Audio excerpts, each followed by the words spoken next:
Hey guys, and welcome to Anchor to Truth. Tonight we are diving into chapter 14 in the book of Jubilees. So let's get started. All right, guys, chapter 14, and started in verse 1. It says, after these things, in the 4th year of this week, on the new moon of the 3rd month, the word of Yahuwah came to Abram in a dream, saying, fear not, Abram, I am the defender, and thy reward will be exceeding great.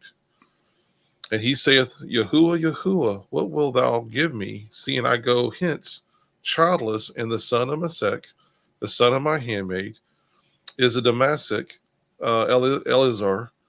He will be my heir, and to me thou hast given no seed. And he said unto him, this man will not be thy heir, but one that will come out of thine own bowels, he will be thine heir. And he brought him forth abroad, and said unto him, look towards heaven, and number the stars, if thou art able to number them. And he looked towards heaven, beheld the stars, and he said unto him, so shall thy seed be. So it's like we're getting a little recap of something that's already happened here. Mm-hmm. Is this happening a second time, or are we getting a recap? It says after these things in the Exactly, that's what I was going to say. As I'm reading it, after these things, almost gives us a chronology. So Well, we'd have to figure out what. This is after the his battle with the all the other sovereigns, and then seeing Melchizedek and all that stuff. So after these things that took place. So, in other words, Abram forgot. He forgot his promise, because this is a promise that's already been given. Yeah. Right. And again, remember, like in chapter 13, we talked about how it was saying this was a promise that the Father was giving Abram, saying, don't fear, I got you. Right. Mm-hmm. You got nothing to worry about. That's you're gonna right. you're gonna have children for generations and generations and generations to come, and this is gonna be their land, all that. So so apparently he's done all this stuff, this fighting and whatnot, and now, he's forgotten. Well, and let's look at what it's saying too. Right there at the beginning, it says, and Yahuwah came to Abram in a dream, saying, fear not. Mm-hmm. So that's a very interesting thought process, that it almost like God or Yahuwah, the Father, him and Abram are having this like spiritual conversation. They're like an outer body kind of conversation, because it's like, how is Abram answering him in a dream, unless he's just kind of remembering as all these things go on? Not to mention, we have the angel of the presence telling all these things. We kind of have to forget that, to Moses to write down. Mm-hmm. So it's like, this is a first-hand account of a second-hand account of a first-hand account. So it's just kind of interesting to see how that plays out. And all this is happening in a dream. So I wonder, we always talk about, young men will have dreams and old men will have visions and stuff like that. And it always makes, in the end times, for the reference, but it makes you wonder, like, how cognizant are we in these, God ordained moments, or when the word of the Lord or whatever comes to you? Is this like clear as day, and you're literally having a cognizant, conscious conversation, or is it just kind of a feeling or a thought? So, that was something that really stood out to me in this, to figure out what that even would have looked like. I mean, not only that, but we don't have the face-to-face situation going on here, right? Because this is in a dream. But at the same time, also the Father knows our hearts. So even if Abram hasn't expressed anything specifically out loud, or said anything about doubting all of this or whatever, the Father can seek out every little nook and cranny of our heart, right? So if there's even an inkling of fear in him, or an inkling of doubt in him, the Father is still giving him reassurance on that. Mm-hmm. But he's definitely like confirming that covenant. Like, yeah, I made it. Yeah, you heard it. It's still going to happen. Don't worry. I know it's been a little bit. I know you did all the right things. I didn't forget about you. Yeah, a little bit of, for me, guys, when I'm reading this, the way I'm reading in between the white lines here, is that this has probably been something that's been on Abram's heart for a while. You got to remember, he's not a young man here. He's already at least 75 years old. Right. Yeah, I'm sure at some point he's like, he wants to have a seed to take after the family name, and all that stuff. And so when the Father comes to him in a dream, I think this is something that's probably been troubling him for just a minute. He's already, Lot's already left, and he considered he treated Lot as a son, loved him as a son, all those things, and then he's no longer in the picture. Now he's talking about Eleazar and being, is he going to be basically my heir? Is he going to be the one? And God's like, no, he's not going to be the one. That you will have a seed that comes forth. Because I believe that for Abram at this point, he's been blessed. He has a bounty of people, animals, you name it. He's when his name is spoken of in that area, they know exactly who he is. But the one thing that he's lacking right now is someone to take after the family name and to continue that, on. So I think this is something probably that's been troubling for a minute. And God's like, I got to talk to my boy. Guys, I got to kind of like what you're saying, colleagues. He's almost God's having to go back and say, remember that promise. I'm keeping my promise. By the way, don't fear this, and you will have your own seed. Because I know that right now this is bothering you and Sarai, and rest assured, I will come through for you. Mm-hmm. Yeah, and the one thing that I saw, looking back up at the beginning, it says that on the new moon of the third month, which is kind of interesting because it goes against maybe some of the things we were looking at earlier with the 1, 4, 7, 10 model of the new moons. So, Joe, I know you had mentioned something before. Is that am I mistaken there, or is there something more to this one?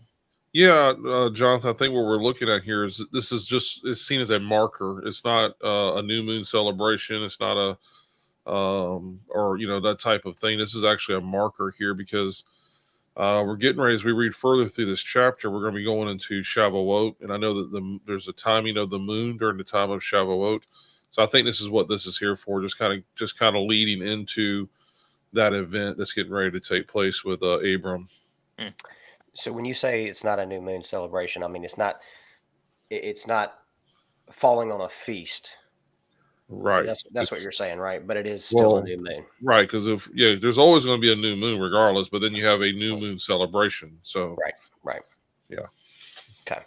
All right, cool. I had a question about something. So down here in verse 2 says, I go hence childless, and the son of Mesech, the son of my handmaid, is the Damasek Eleazar. So I'm looking at Damasek. I don't know how to pronounce that. As if it's some kind of title or something. I don't know. And Eleazar being his name. So the Damasek, Eleazar, he will be my heir. Unto me, thou hast not given no seed. So to me, all I can say based on what I'm reading is it just seems like a title. Mm-hmm. Like the head of his servants kind of deal, like the one he's taken under his wing, who walks with his authority, that kind of thing. Yeah. That's the only thing that I can get from this. So by all means, guys, I mean, this is kind of one of those weird things we just don't really know a whole lot about. So if you've got any more information on this, please let us know down below in the comments. I'd love to check that out. That'd be neat to know. Absolutely. All right, well, let's get back to the good stuff. All right, guys, let's jump back into it. Let's go to verse 6. And it says, and he believed in Yahuwah, and it was counted to him for righteousness. And he said unto him, I am Yahuwah that brought thee out of Ur of the Chaldees to give thee the land of the Canaanites to possess it forever. And I shall be Elohim unto thee and to thy seed after thee. And he said, Yahuwah, Yahuwah, whereby shall I know that I shall inherit? And he said unto him, take me a heifer of 3 years, and a goat of 3 years, and a sheep of 3 years, and a turtle dove, and a pigeon. And he took all these in the middle of the month, and he dwelt at the oak of Mamre, which is near Hebron. And he built there an altar, and sacrificed all these, and he poured their blood upon the altar, and divided them in the midst, and laid them over against each other. But the birds divided he not. And it says, and the birds came down upon the pieces, and Abram drove them away, and did not suffer the birds to touch them. So, guys, I'd like to point this out real quick. Just stood out to me that very last part that we read about the birds again. So Abraham's dealing with some birds again, the birds of the air, trying to mess with what he's got going on.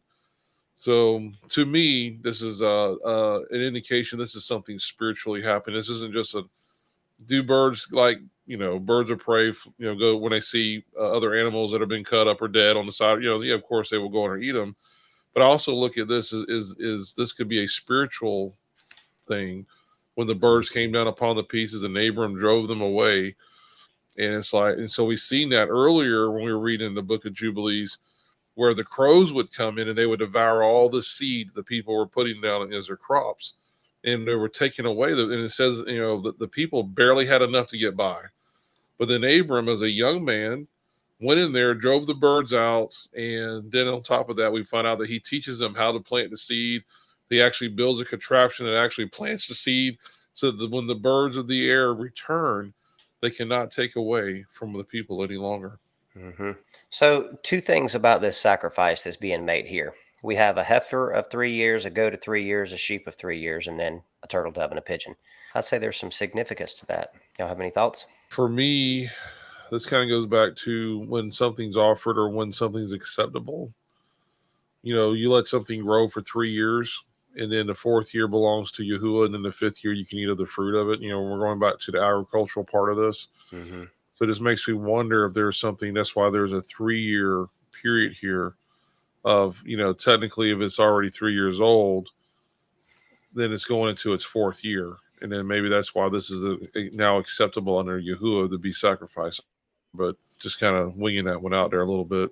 Yeah, what stands out there for me is the concept and idea of when you look at the established Levitical system that will be coming up in the future.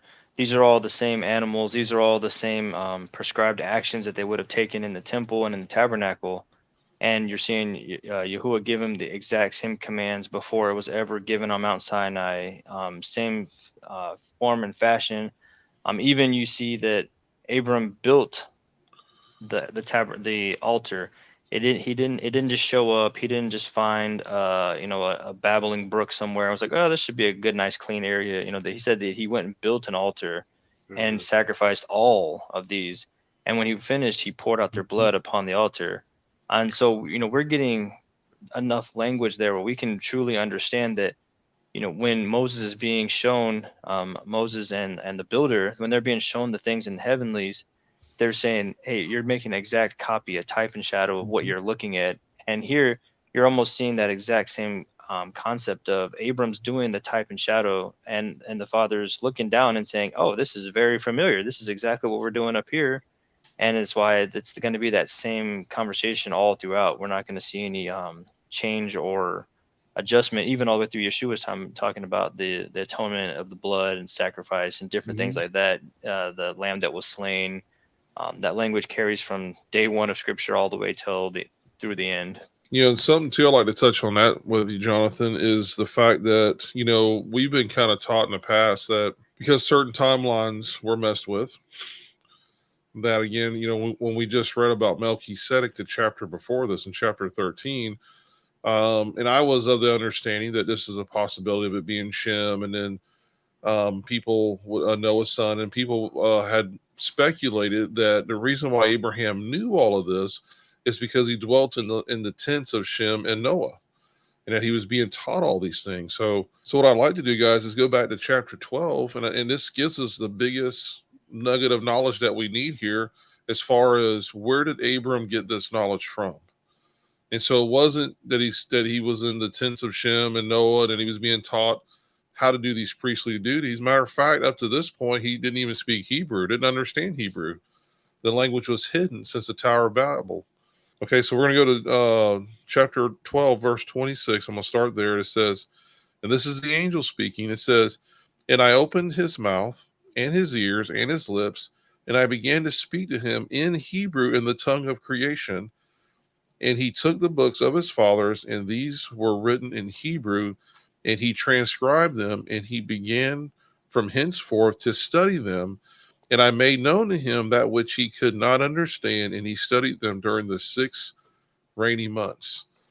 So to me, this is kind of concrete that this, Shem, and when we look at, I believe, what is the proper timelines, Shem has passed away way before Abraham even shows up on the scene. And so there's no way that he studied under Shem. Shem's not Melchizedek. And so we see here that it was the angel of God who actually opened up his mouth, his ears, everything, he poured into him. And then it says the books of his fathers. And so I believe it was through this understanding that now we can see Abraham here back in chapter 14 is now even, these are like you said, John, these are all priestly duties. He's preparing these animals the same way that the Levitical priests would prepare them in the tabernacle or in the tent of meeting. And so my final thought on with Shem is Shem was no factor in this whatsoever. That he was taught by the angel. The Father opened his mouth to receive all this. And that here we see with Abraham performing the priestly duties. This is how he knows what to do. So, Joe, who do you think it was that wrote the books that Abram would have been referencing there? Like he said, the books of his fathers. Who was it before him that knew Hebrew and that could write? That would have put all that information down for him. They were going way on back to Enoch. That's kind of what I would have been. That'd have been my guess as well. Yep. That's awesome. That's a really cool connection to see two giant Bible players kind of do a mashup without even, they might have never even known each other, but it's like, oh, you take all this and you add all this, you got the faith of Abraham, you got the visions and the awesome experiences of Enoch, you put them together, what do you get? Awesome. You get awesome, yeah. Well, what you get is, it's a continuation of what the Father had from the very beginning. Right. So these are things that God had wanted, that's been prescribed since the time of the garden, since the Cain and Abel thing, everything that's happened from the garden forward all the way to Noah's flood. And what's cool is God's always kept a remnant of him, a remnant of an understanding of him. And so to have these books, priceless. Where they came from, how they showed up, I don't know. Maybe it was the Angel Express. They just, here you go. Here's some books for you. I don't know, but it was way what's the postage on that? Yeah, I know, right? The heavenly rates are very high. I'm gonna tell you right now. It's the BC version of social media collaborations going on over here. So, regardless of, I guess, how he got the books, the fact that those books were available for him to learn from was. And again, this is something I believe that God just, as this entire Bible, God's like, you know what? Y'all are acting crazy, so I'm just going to take this and I'm going to set it aside until this very time. And so, and it's kind of like what we see with the book of Enoch. The book of Enoch says this is written not for this generation, but for one that is coming. And so God's always, I think, he's always kept a little bit back until that appointed time and then, send it forward. So, okay, guys, let's get back to reading. Let's pick up here in verse 13. It says, and it came to pass when the sun had set that an ecstasy fell upon Abram, and lo, an horror of great darkness fell upon him. It was said of Abram, know of a surety that thy seed shall be a stranger in a land that is not theirs, and they will bring them into bondage and afflict them 400 years. And the nation also to whom they will be in bondage shall I judge, and after they will come forth thence with such substance, and thou wilt go to thy fathers in peace and be buried in a good old age. Okay, so I've got to bring up right off the bat. In the last video that we did in chapter 13, there was a slide that we brought up, and it gave reference to some genealogies, that sort of stuff. Hopefully, guys, you've had an opportunity to watch the video that we linked down in the description there. Because there's some really cool stuff in there. Now, what I'm referring to here is, and they will bring them into bondage and afflict them 400 years, right? The reference that's given here is not that they will be in bondage for 100 years, but that they will have affliction. They will have bondage and affliction. These are being referenced as two different things, not one in the same. They're not synonymous. So there's multiple things going on here. It's not just a matter of slavery. So I would strongly recommend taking a gander at that video. It's really good, and it'll clear up a lot of information about the whole 400 years of bondage thing. Kind of narrows it down a pretty good bit. Yeah, what's interesting is so far we've been reading about Abram and all these victories he's had, all these promises of sands of the sea and dust of the earth, and then out of nowhere it's oh, and by the way, a great horror came and he's going to be in bondage and his people are going to be strangers in another land. I'm sure Abram's okay, wait, what's going on here? Just a second ago I walked this whole property and I saw all these blessings and promises, and all this is going to be mine. My seed's going to fill this whole region. Wait, what's this about? But it's almost as the Father's growing and developing him, he's giving him what he needs when he needs it, and he's showing him, okay, now that we've made this covenant. I mean, when you look at that priestly duty we just read about, This is him getting even deeper in relationship with the Father and getting even closer to his ways. And so the closer we get to the Father, I think he reveals more truth to Abram. You know, not that Abram couldn't have handled it before, but he's saying, these things I'm telling you will come to pass, but there's also going to be some tough times in there as well. And Abram's no stranger to tough times. Look at Sodom and Gomorrah. Look at the 5 kings he had to go up against. Abram's not a slouch, but at the same time, I think the Father wanted to kind of give him a little bit of his heart and let him know a little bit of like, these things are going to happen, but rest assured, you will leave there victorious. You're going to leave, the back Right. end of this is going to be good for you. My promises are never going to return void. But yeah, I just thought it was interesting, just out of nowhere. Good horror. Yeah, I had a question about that. It starts off saying, and it came to pass when the sun had set that an ecstasy fell upon Abram. That sounds great, right? And then, lo, an horror of great darkness fell upon him. Like, to someone who wouldn't know any better, they would think, okay, he's having a bad drug trip right here. You know what I mean? Right. He ate some Right. bad pigeon. Yeah. Wrong mushrooms today, bro. Some bad pigeon. You got to go back to the animals. You got to. So help our audience distinguish this ecstasy and then horror. Like, how is that a thing at the same time, or one leading into the other? What do y'all think that is expressing here? Well, for one, for me, I don't think the word horror here is what we typically would think of in our modern times. Horror to us is a horror movie, things bad, you know. So exactly what that word is, you know, why it was placed there, I don't know exactly, but I don't think it was the same as what, you know, in our Western world today, what we would think of horror. Well, it does talk about the great darkness, Well, a darkness isn't horror always of great bad. darkness. Yeah. Yeah, I think it stems a little bit like when we start off with the conversation, like the fear of the Lord. And then I also think of this is an Abraham feeling. This isn't, the Father didn't say I sent a horror or I'm the cause of the horror. You know, when we even kind of try to understand the depth of that word, it's the horror movies are labeled that way because of what it causes. So Mm-hmm. it causes that person to have the white face. It causes them to stand in the corner and shiver.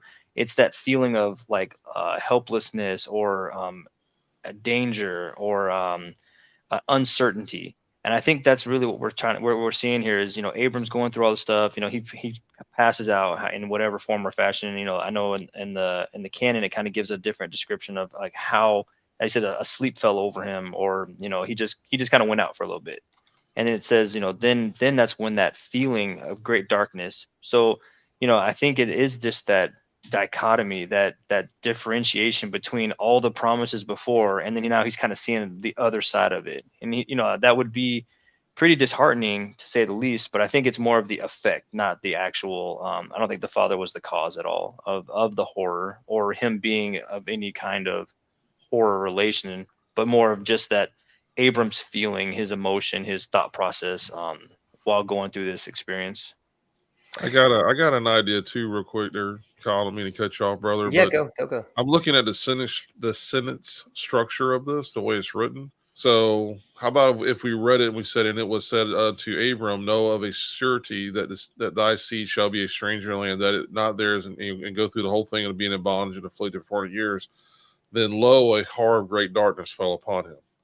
It could be written that same exact way, that what was spoken to him, and then God comes back into because he's feeling this way, and then finishes off by saying, the nation to whom they will be bondage shall I judge, and after that they will come forth. And so what I think's happening here, guys, is we're getting a sentence structure here that's, I think we're given a descriptor of how he was feeling when he was told this message.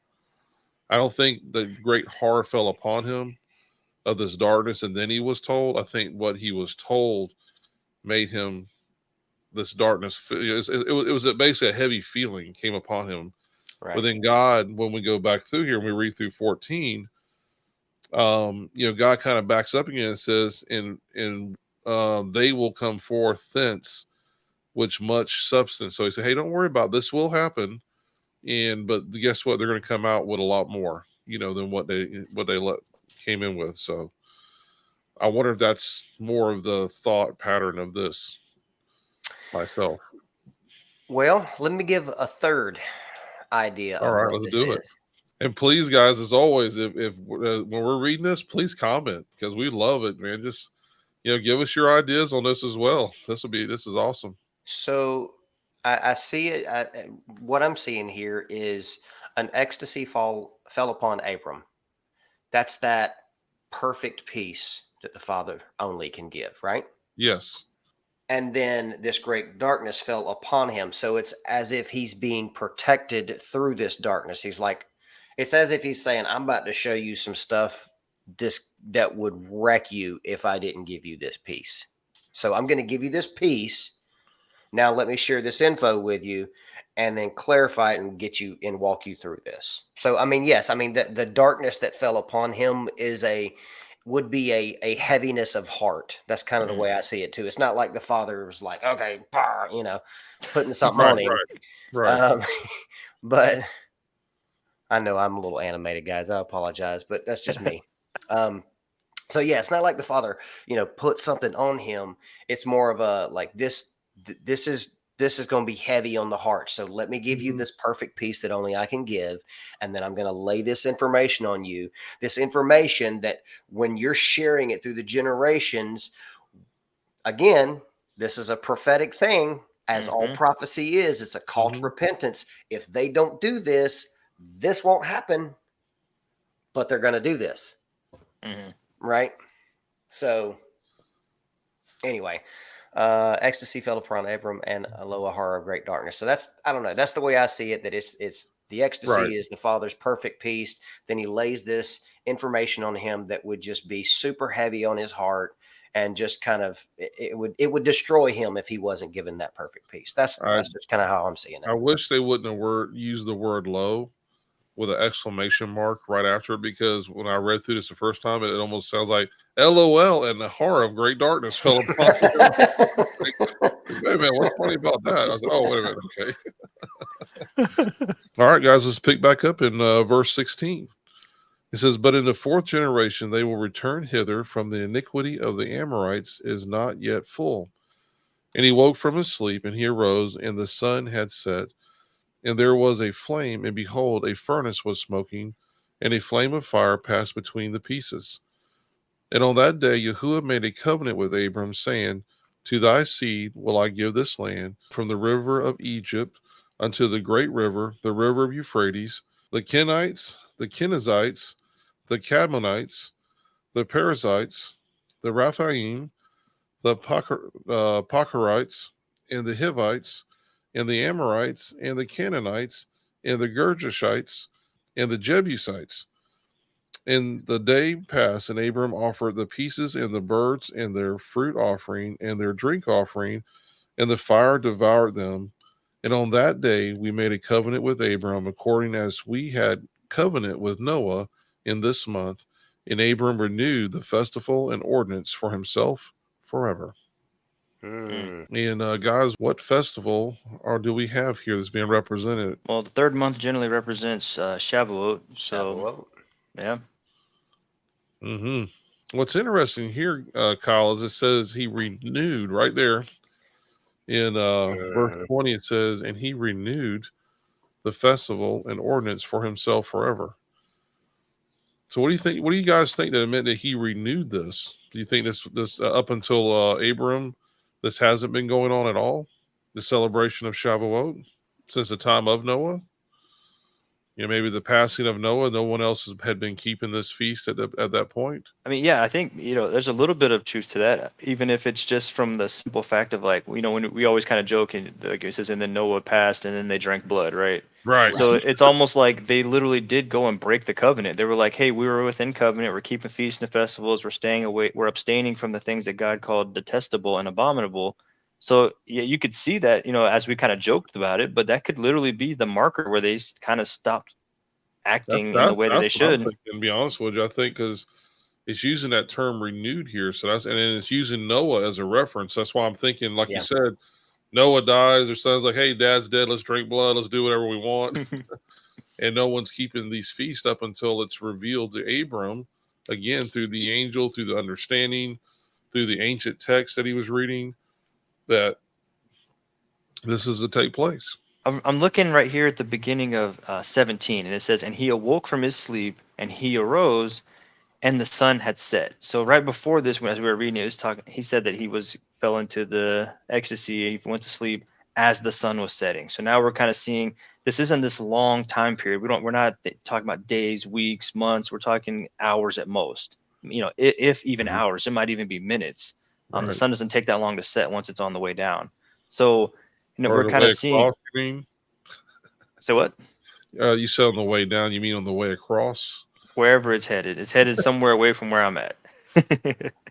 But yeah, so we're looking at that time frame, and it's a real kind of quick event. So it's not like Abram was sitting there struggling with this darkness or horror or whatever all night long or whatever.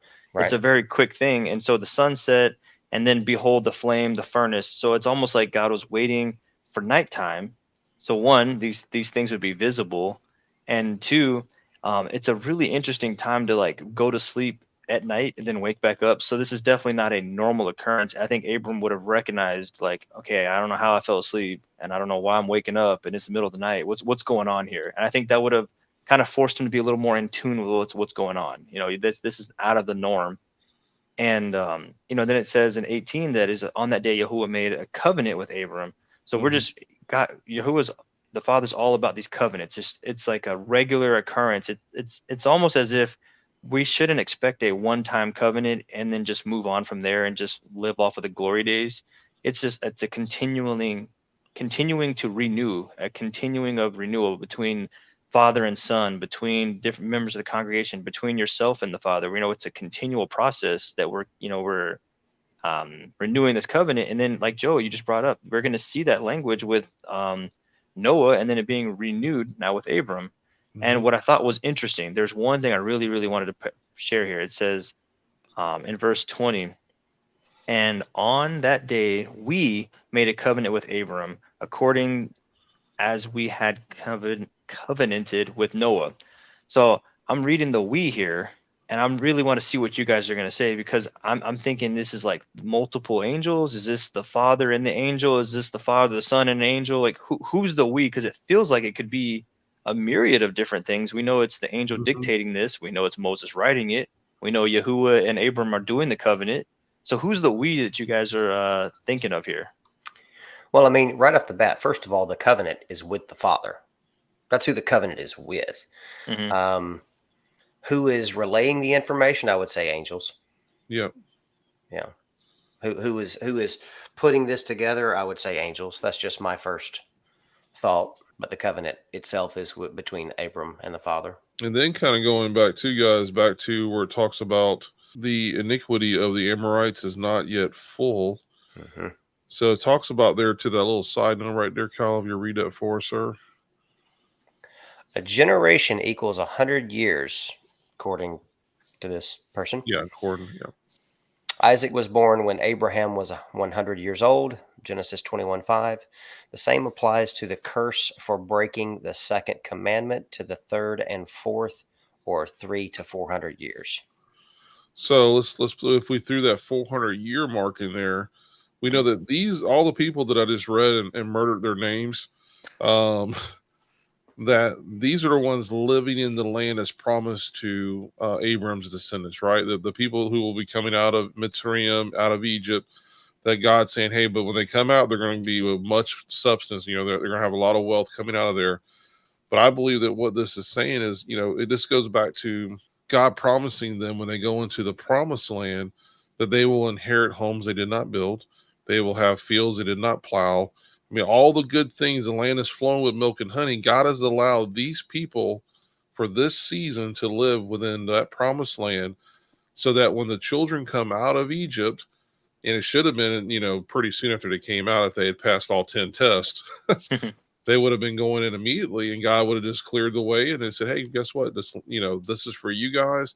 And look, I know you've been in a land that hasn't been yours for a really long time, and for the last 140-ish, maybe 70 something years, you've been under great bondage and persecution, but now I'm going to bless you because these inhabitants of this land whose hearts are not with me, but I have allowed them for these 400 years to be here, so that when you do pass into the land, everything's yours. You won't have to be laboring at all to have a place to live, fields to eat from, all these different things. So that's where I'm trying to draw on a connection here with this, where it talks about, for the iniquity of the Amorites is not yet full. And God's saying, hey, their time will come. And when it does, don't worry about it. I'm going to take care of them as well. Right. One more thing to point out too, guys, down here it says to thy seed. And by the way, we have this referenced in Genesis as well. But to thy seed I will give this land from the river of Egypt unto the great river, the river Euphrates. Yep. So it's that little bitty sliver of land is supposed to be a little bigger. A little bit bigger. Just a little bit. Maybe look more like the size of Texas, right, Jonathan? Something like that. I'll take it. I'll take it. And then, when we see two guys now, let's go back down to verse 19. And it says, and the day passed, and Abram offered the pieces and the birds and their fruit offerings and their drink offerings, and the fire devoured them. And anytime we see that there's a fire devouring the offering that I've seen, that means God has accepted the offering. The offering is acceptable unto Yahuwah, or the fire would not have devoured it. And so this is another indication that he is doing the priestly duties here. He's carried them out properly, and God has accepted them that day, that offering that he had made unto Yahuwah. Well, Joe, speaking of the day, so something I was going to bring up, and I was trying to find a good way to kind of speak on this. So when we look at verse 18, right at the top, it says, and on that day, Yahuwah made a covenant with Abram. So already at the beginning of this little portion we read, we started off with, it's nighttime. The sun just set, and it says on that day. So we're still having same day time frame at least. And then, Joe, the portion you just read in 19, it says, and the day passed. So now it's almost as if we've gone through the nighttime. That day has concluded. We're starting the next day. And that's whenever this flame comes down and devours the offerings. And it was accepted, like you said. So I thought that to be very interesting, that it kind of broke down a little bit of a day format of at least how it worked for Abram there. And then in verse 20, it says, and on that day we made a covenant. So it's almost as if we're looking at, it was nighttime, or it was about to be nighttime. Abram went to sleep. He woke up right when the sun went down, did some more business. He saw the flame in the smoking pot. And so that was all still happening at nighttime. And then we just watched this progression of the day happening. And then on that day, and then he did this, and then on the next day, the day after. So I don't know if we're getting a little bit of indication here, but it seems like we're getting some time frames and how the day was working, at least in Abram's time, of just because it was nighttime didn't mean that day was over for him yet, because more events and more things were happening, and it still said on that day. And we didn't have a distinguish of a different day up until the next day. Right. Yeah. Right. Yeah. Absolutely. And if you notice, the covenant was done after the sacrifice was accepted. So I actually wanted to back up here and just point this out. I mean, maybe this was obvious to a lot of people, but I don't know why it just stood out to me. So we have all this mention about him building the altar and making the sacrifices and preparing everything, doing all the stuff. We don't have anything about him building the fire or doing any of that stuff. He didn't. The Father provided the fire. That's when right. he awoke and arose from his sleep, there was a flame, and behold, a furnace was smoking, and a flame of fire passed between the pieces. That's cool, man. So yes, this was holy and acceptable before Yahweh. I love it. All right, guys, let's hit on the verse 21. And it says, and Abram rejoiced and made all these things known to Sarai, his wife, and he believed that he would have seed, but she did not bear. And Sarai advised her husband Abram and said unto him, go unto Hagar, my Egyptian maid. It may be that I shall build up seed unto thee by her. And Abram hearkened unto the voice of Sarai, his wife, and said unto her, do so. And Sarai took Hagar, her maid, the Egyptian, and gave her to Abram, her husband, to be his wife. And he went unto her, and she conceived and bare him a son, and he called his name Ishmael in the 5th year of this week, and this was the 86th year in the life of Abram. So at this point, we have some covenants being made. We have books being read. We have things going on. I would think that there's a lot of wisdom and discernment and understanding and things that Right. are being applied to his life. Now, again, there's a little bit of time that's gone by here. He's made this covenant, all this stuff, and now he goes and does this. Is this because he's not aware that this is not a good thing to do? Is this him submitting to his wife? Is this him thinking he has it all figured out? Has he not been communicating with the Father? Has he forgotten what the Word says? What do you guys think would have led him, after all of this that we just read about? What would convince him, or what to do this? I think the simple answer is just there's I don't want to go as far as say lack of faith, but a lack of results. He's like, oh, God said A, B, and C.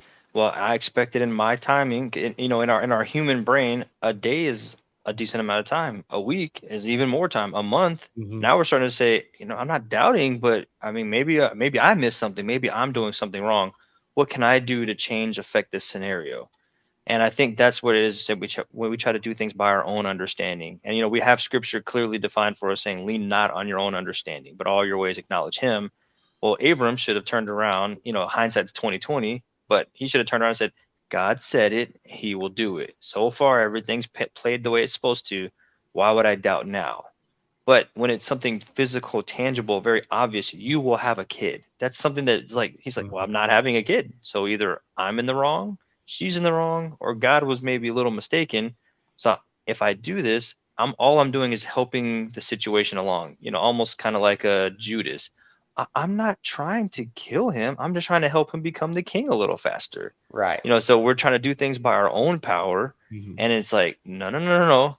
God knows what he's doing. And there was a reason and a timing for it. So that's kind of where I go on that one. I think we can all speak from experience too, where we feel like God promises something, and then maybe we don't see it in the timing we think we should see it, and then there's some doubt that creeps in.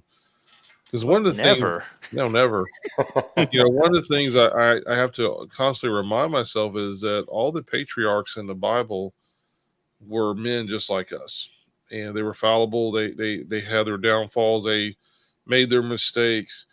And so when I go back and I just read this again, just the way that it's written, if you go back to 21 for me, and it says, and Abram rejoiced. So he's happy. He's like, hey man, all right. Everything's hitting, man. From the time I was a boy, burning down my daddy's idols and everything up to this point, all I see is blessing, blessing, blessing, blessing. God's there. I'm 75. I'm out there fighting like I'm 25. I'm kicking butt and taking names. I meet the king of Salem.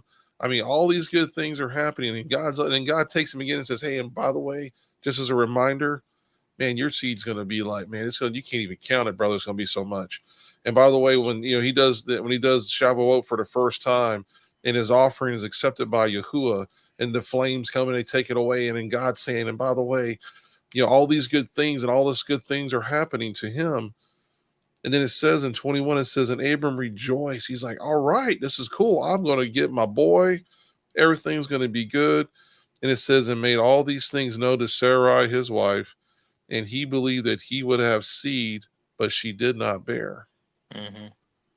So at this point, I think again, reading between the white lines, there's a little bit of a, like, man, everything was going so good, God, what's going on with this? And he's probably, I would say, a little bit depressed, and that's a normal feeling for any of us. So his wife, being a good wife, comes to him and says, in verse 22, it says, and Sarai advised her husband Abram and said unto him, go unto Hagar, because I know how much you want. I mean, it's one of those things, they both desire to have a child.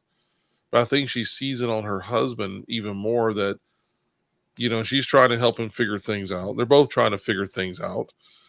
And she says, go unto Hagar, my Egyptian maid. It may be that I shall build up seed unto thee by her. So they weren't 100% sure, but like, well, let's take a stab at it. She's young, and apparently it's me that's the problem. It's not you, Abram. So go unto her, and guess what? It must have been her that, because he immediately has a child with Hagar. And so we see that, it says, and Abram hearkened unto the voice of Sarai in verse 23, and said unto her, do so. And Sarai took Hagar, her maid, the Egyptian, and gave her to Abram, her husband, to be not just a handmaid any longer, guys, but it actually uses the word wife here. So this isn't, just a handmaid any longer. He actually took her as a wife. Mm-hmm. So, and this is where I think that the both of them are still trying to figure things out. And because they're leaning on their own understanding in this, this is what happens. They were, and I get it, guys. Let me tell you something. Even though Abraham lives to be, or when he becomes Abraham, he's still Abram. Even though he lives to be 175 years old, he doesn't have Isaac till he's 100. That's old in anybody's book at this point. Right. Yeah. It's another 25 years. Yeah. And so this is old in anybody's book. And he has Ishmael at the age of 86. So there are some things where, any of us will be questioning, God, have you said, but man, I'm getting old. My wife's getting old. And, where's this promise where's this promise of my seed from my loins, so to speak? So, yeah, I think they handle it like any of us would have handled it and try to figure it out and say, well, maybe it's this way. Maybe this is what God meant. Mm-hmm. Well, and what do you guys think about? And this is just a random thought in my head, at least. But why did it call her out as an Egyptian? Like, what was the purpose of that? Did it need to? She could have just said she was a foreigner. She was not from Abraham's clan. So knowing that they were going to have the 400 years of bondage and affliction, as we read earlier, I wonder if there was that's the reason that she was called out as Egyptian, almost like a foreshadowing. And as Abram's, I don't want to say, but as he's kind of going around the covenant, maybe not breaking it, but kind of circumnavigating it a little bit, is this part of that, like, build up to the whole Egypt bondage and affliction? Is this a build up to what he saw in his vision? Just kind of knowing that was going to be where they were going to go, that they were going to have hard times, and it may be literally he's the cause of why things went the way they went. It's like almost the father was like, yeah, I'm still going to bless you. You're still going to have everything I promised you, but the reason that the people are going to have this experience is a bit because of your decision and the way that you decided to carry yourself. Just a thought process that I wanted to see if you guys had any thoughts on. Yeah, well, Hagar, I think the reason why she's mentioned as the Egyptian maid is because she was the princess. She was a princess in Egypt at the time when Abram was saying, "Hey, tell him you're my sister." Mm-hmm. And so she was part of when when Pharaoh had given the bounty and all that stuff to Abram. This was part of that package deal that he actually gave his daughter, if I remember correctly. And if I'm getting that wrong, folks, again, please chime in. But I'm just trying to go off the top of my memory on this, that she was actually part of that exchange that went with them. So this wasn't just a regular handmaid. This wasn't just a regular lady from Egypt. This is actually someone of royalty that was within their camp. That was, their Well, that definitely makes sense that she would have come from that. But I think that is the first time that I've heard that she would have been like a princess or something like that. So Right. that's an interesting line of thought. I like that. It's interesting. So tell us what you think down in the comments below, and we will see you next time for chapter 15 in the book of Jubilees. God bless. Shalom. Yeah.